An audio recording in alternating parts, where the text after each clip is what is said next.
Okay. First of all, let me welcome Jodie to our committee meeting. And I want to thank her so much for agreeing to do this. We really appreciate it more than you can know. The way this is going to run, basically Julie Morangello, who's been your contact, will moderate. And she'll ask 4 questions, 2 to begin and 2 follow-ups. And be as expansive as you can on your introduction, especially regarding your motivation for stepping into this position. And like I said, be as expansive as you wish. With that, let me give the floor to Jody. I'm sorry, I couldn't hear the last bit. I'm giving you the floor. Oh, okay. Well, Okay. thank you for having me. I'm glad that we could at least do this by Zoom. It's really kind of a tough thing to not be able to meet in person. I know for a lot of you may know me, I did a lot of work on the referendum for the school bond last year. So I went into several communities and organizations and spoke in person and answered questions. And it really is very different to be in a room with people and face to face, but for obvious reasons, that's not always ideal. So especially during the pandemic. So thank you for agreeing to do the Zoom and giving me a chance to meet with you. And also for recording it so you can send it out to more people. Just a simple introduction. I have lived in Beaufort County basically my entire adult life. As soon as I was an adult person, I graduated from college and I had the means and the desire to choose where I wanted to live. I chose Beaufort County. My sister lived here at the time, and she said, if you're not doing anything special, why don't you come to the beach? And so I took her up on that offer and I moved down here in 2003. I bought my home in Bluffton in the farm in 2005, and I've lived here ever since. So I was not born here, but I have lived almost 20 years in Beaufort County. And during that time, I set down roots, started a family. I had 2 girls. Those of you who were on earlier heard me talk about my youngest and some of the challenges that we had with her when she was a baby. And then as, time progressed and my older child entered the school system, I realized that we had some problems there with overcrowding. Bluffton was growing very, very quickly.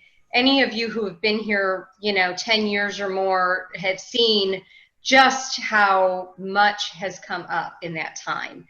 And I really, as I started to study the school impacts, I understood how that quick growth, that fast growth, specifically with residential growth, was impacting a lot of other areas in the county. Our infrastructure, our economy, and definitely the school system. So through that work on the school bond referendum, I realized that we had an opportunity to kind of get a more cohesive plan together between the county level and then the local levels between Bluffton and Port Royal and Beaufort and Hilton Head, and kind of get everybody on the same page. So that's one of the things that I'm hopeful about, should I be elected, is coordinating a lot of that. And hopefully that will be the main driver of our decision making, is just getting everybody on the same path, because I think we have been missing that for some time. Well, I'd like to ask you I guess you've already touched on it a bit, but we want to know, what are your thoughts concerning the development along the 278 corridor and 170? You mean residential development, or do you mean? Both. Okay. So, 170, that area, that's the fastest growing area in the county right now. And the New Riverside area down, if you're familiar with it, the 46 circle where 170 meets in New Riverside. My parents actually just moved here from upstate New York. They moved down in April, built a home in Alston Park. So a lot of that development has kind of been in the works for some time. And I feel like this is one of the areas where, we as citizens often feel a little bit left behind. oftentimes busy people who are working or have kids in the schools, or are just going about their daily lives, a lot of the time don't even know about some of this development until they're already building. And by that time, the permits had been issued years ago in some cases. So I think that, when we look at Bluffton specifically, we realize that they're pretty close to being built out. I mean, we have a lot of areas that have already been slated for this development. So that just means we need to be even more strategic about the areas of the county that have not been identified for development. And we really need to be careful in those areas where our development is near the waterways. So specifically in the Okatee, 170 area over there. And I think that's just the main part of it, is that when we look at the county needs to have their strategic plan, and this comes back to the zoning. Some areas of the county are not zoned for residential or commercial development, but you'll have folks come in and buy this land, and then they'll go to county council and ask that it be rezoned for that use. So I think that's something we need to start getting away from, because we've seen how that worked out in the past, and I think some of that has contributed to the overdevelopment. Similar to how we've allowed Bluffton to annex parts of the county as well into the town of Bluffton, and then it's the town of Bluffton that allows that development. What's your view on the proposed realignment of Bluffton Parkway and 5B? Sure, and we have talked about this a little bit as well. So when you brought it up to me, I did a little bit more research because I wasn't as familiar with the project. So the most recent information that I have was that the Indian Hill developers have gone to the town of Bluffton again, and they basically asked to be released from an agreement that said that they would build a connecting road between the Bluffton Parkway, the realigned Bluffton Parkway, the new one, so to speak, that isn't there yet, and the 278 corridor. And then the town has asked the county to support that with some funding. But the town of Bluffton, the town council has not approved that road, to my knowledge. And I think it's one of those projects, from what I understand, that is still in limbo. It looks like the town is going to need a significant amount of money, about $6 million from the county council, to get that going. So I feel like this is one of those things that isn't quite fully cooked, fully baked yet. I'm a little bit hesitant to go one way or another on that, because I feel like I just don't have all the information yet. We have to see sort of what the town is going to decide on it before it gets to the county. So it's going to be a little bit further out. I'm definitely not someone that is 100% green light, like, let's build this road. I'm not certain it's needed. When we look at 278, there is a lot of traffic congestion on 278. That's true.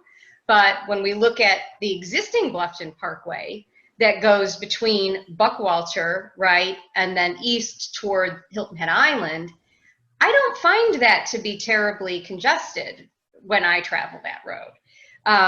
So, maybe there is a scenario where it's a rerouting of the traffic, or some part of a community education piece where people realize that we have these other roadways to use. But I don't know that it's necessary to build an additional Bluffton Parkway, from that connecting area over by River Ridge Academy west, parallel to the existing Bluffton Parkway. I don't think that that's needed right now in terms of a traffic point of view.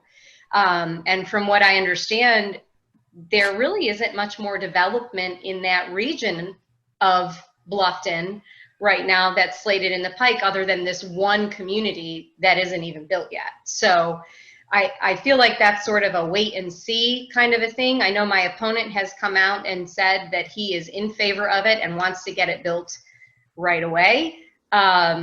I'm not sold on that project. I don't think that it's needed, and I'd like to see a lot more information to tell me that it was necessary before I would commit to it.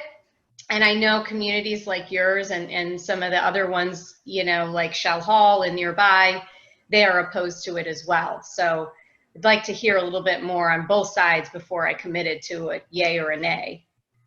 Okay. I guess the next question is really general, but we'd like to know what your vision for development in Beaufort County would be.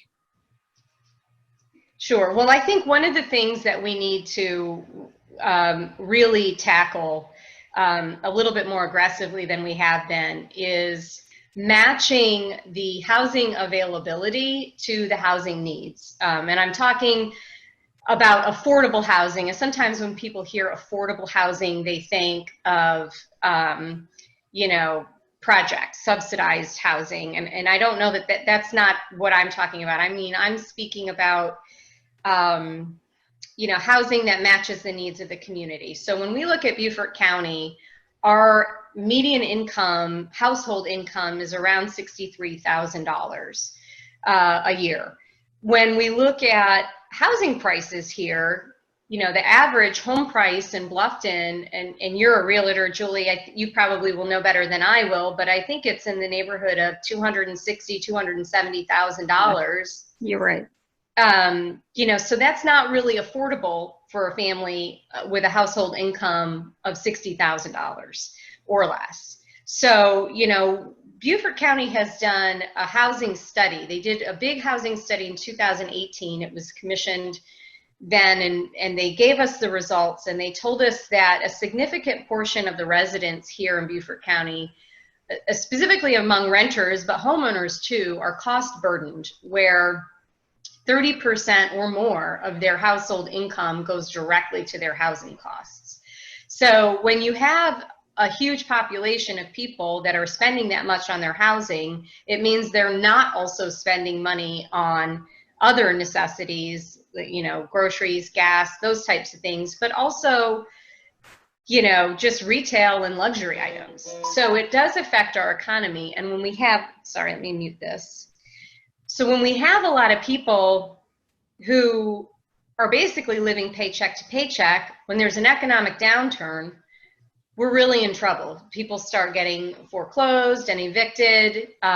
You know, we have families here in Beaufort County who've had land in their families for generations that are at risk of losing that land because of they couldn't pay the taxes on it.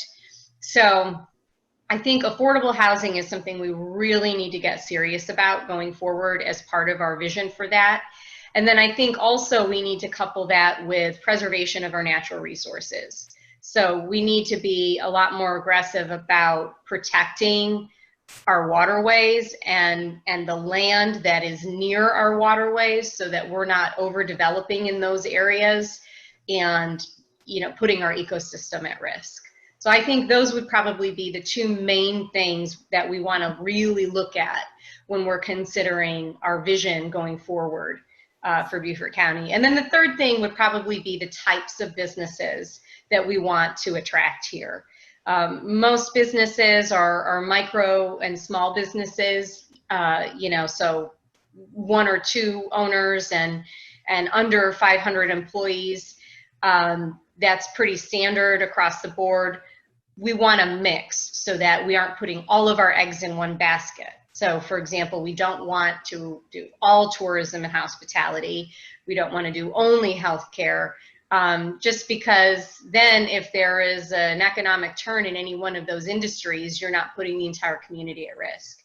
I would like to see, you know, businesses that are a little bit more eco-friendly and have that be the main drive of their business, because we are a community that relies so heavily on our natural resources. Well, you've really covered a lot. I'd like in closing just to ask you, is there anything else you'd like the Rose Hill residents to know about you? Anything you haven't covered or anything you think is particularly important? Just tell us.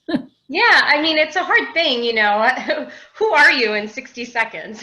Yeah, exactly. It's a tricky thing. I would say I don't often talk about my professional background because I have you know, had my current occupation for about 10 years. So just very briefly, I graduated college in 2003. I have a degree in fine art, which is an unusual thing, but that is what I went to school for and studied. And so as a result, I didn't really have anything to do with that degree. So when I moved here, I ended up working in you know, the restaurant industry and hospitality, like a lot of young people when they were just out of college. And I had some background in supervision and management in the restaurant industry.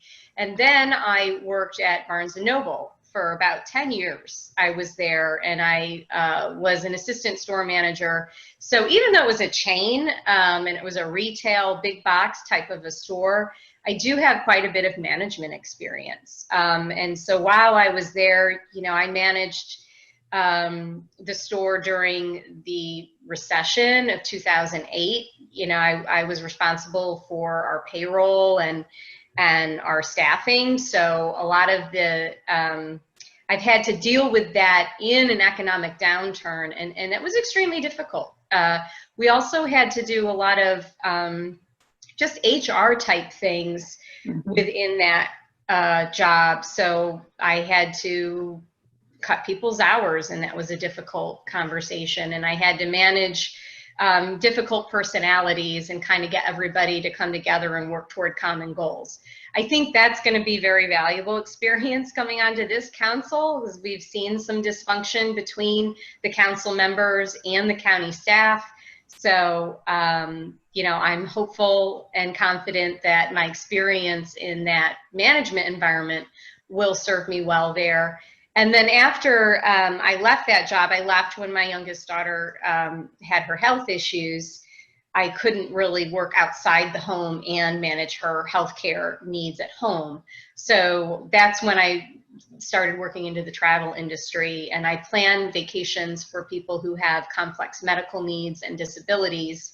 So just being sensitive to people and empathetic to people who may have different circumstances than my own, I think that that's experience that will serve me well also. So those would be kind of the main things that I think I don't often talk about that you maybe haven't heard about me. Well, that's good. Thank you for sharing that. And thank you so much for being here this afternoon. I know you're really busy. Now, we did have Logan here on Tuesday. We used the same questions, exactly the same format, and that was recorded too. I just wanted to tell you that. So thanks again. I'm going to turn it back to Jack. It's great to see you again. Great, thank you. Okay, first of all, let me thank Julie for a job well done and setting this up and conducting this interview the way you did. Very, very fine. And Jodie, again, we really appreciate your agreeing to do this. This is very important to our community to hear from you and your opponent. And that will happen rather shortly, I hope. The person you see in the bottom right there, Larry Beckler, is our board liaison, and he will be bringing this information back to our board. Once again, thank you so much, Jodie. Pleasure to be with you. Absolutely, thank you. And any of you, if you have more questions for me, feel free to send me an email. You can find my website, Srutek for countycouncil.com. I've got an area to sign up for volunteers. If any of you are interested in volunteering, we are going to be making phone calls and texts and no contact canvassing. We don't come face to face with folks. We just leave literature at their door. So lots of things to do. We only have about 25 days, I want to say. And if you don't have a voting plan, please make a voting plan because in-person absentee voting is open now. So thanks again, Okay. Jodie. All right. Thank you, everyone. Have a good afternoon. Okay. You too. Bye-bye. Thank you. Bye-bye.